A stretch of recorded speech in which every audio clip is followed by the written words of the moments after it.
शिवच्या 12 ज्योतिर्लिंगापैकी 7व्या स्थानावर असलेले रामेश्वर ज्योतिर्लिंग हे तमिळनाडूच्या रामनाथपूरमध्ये स्थित असल्यामुळे रामेश्वर ज्योतिर्लिंग हे हिंदू धर्मात एक विशेष स्थान आहे। येथे स्थापन केलेले शिवलिंग 12 ज्योतिर्लिंगापैकी एक असल्याचे मानले जाते। असे मानले जाते की उत्तरेतील काशीचे महत्त्व दक्षिणेतील रामेश्वरला तितकेच आहे, जे सनातन धर्माच्या 4 धर्मापैकी एक आहे। असे म्हटले जाते की रामेश्वर ज्योतिर्लिंगाची पद्धतशीर जर पूजा केली तर व्यक्ती ब्रह्माच्या हत्येसारख्या महापापापासून देखील मुक्त होतो। असे मानले जाते जो कोणी ज्योतिर्लिंगाला गंगाजल अर्पण करतो तो वास्तविक जीवनापासून मुक्त होतो आणि त्याला मोक्ष प्राप्त होतो।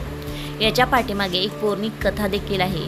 पौराणिक ग्रंथामध्ये असा उल्लेख आढळतात की भगवान श्रीराम जेव्हा लंकेवर चढून गेले तेव्हा त्यांनी विजय मिळवण्यासाठी समुद्राच्या किनाऱ्यावर शिवलिंग बनवून भगवान शिवची पूजा केली होती। यावर प्रसन्न होऊन भगवान भोलेनाथ यांनी रामश्रीला विजयश्रीचा आशीर्वाद दिला। आशीर्वाद मिळाल्याबरोबर श्रीरामने विनंती केली की त्यांनी लोकांच्या कल्याणासाठी नेहमी ज्योतिर्लिंग स्वरूपात राहावे। त्यांची प्रार्थना भगवान शंकराने आनंदाने स्वीकारली। याच्या व्यतिरिक्त ज्योतिर्लिंगाची स्थापना होण्याची आणखी एक कथा आहे।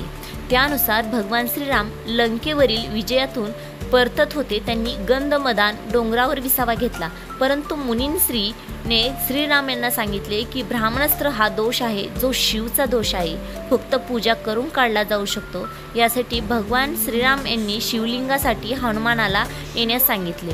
हनुमान ताबडतोब कैलास येथे पोहोचले, पण तेथे त्यांना भगवान शिव दिसलेच नाहीत।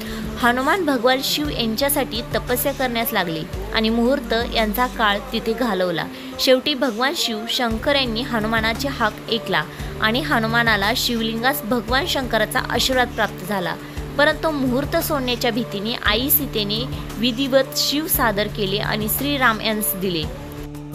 त्यांनी मुहूर्तवेळी स्थापना केली। जेव्हा हनुमान तिथे पोहोचले तेव्हा त्यांनी पाहिले की शिवलिंग अगोदर स्थापित झाले आहे, जेणेकरून त्यांना पाहून खूप वाईट वाटले।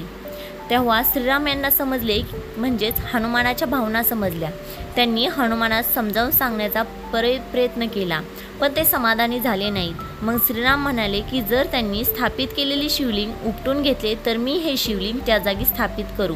परंतु लाख प्रयत्नानंतरही हनुमान ते करू शकले नाहीत आणि शेवटी बेशुद्ध झाल्यावर ते गांधमदार डोंगरावरती निघून गेले आणि जेव्हा ते निघून गेलेलीची खळबळ उडाली तेव्हा त्यांनी म्हणजे श्रीराम यांनी जवळीक शिवलिंग स्थापन केले आणि त्याला हनुमंतीश्वर असे नाव ठेवले। ही आहे तिथली मान्यता, म्हणजे ज्योतिर्लिंगाची पौराणिक कथा।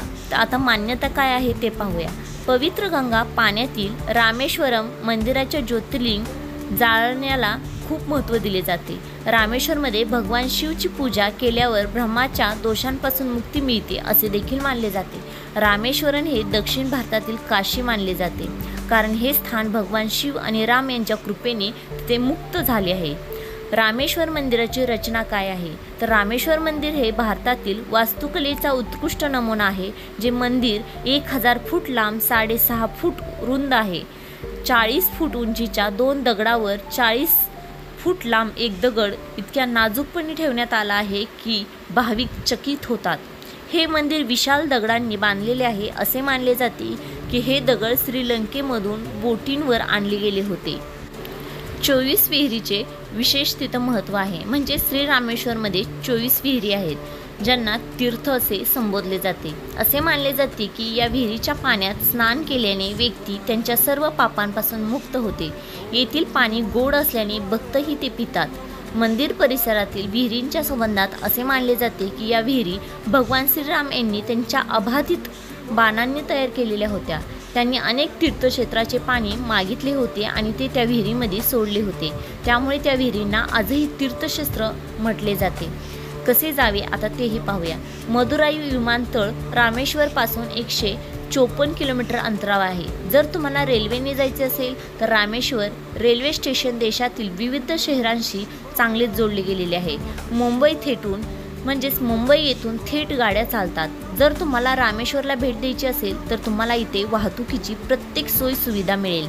हा व्हिडिओ तुम्हाला कसा वाटला कमेंट्सद्वारे नक्की सांगा। आवडला तर लाईक, शेअर आणि सबस्क्राईब करायला विसरू नका। धन्यवाद।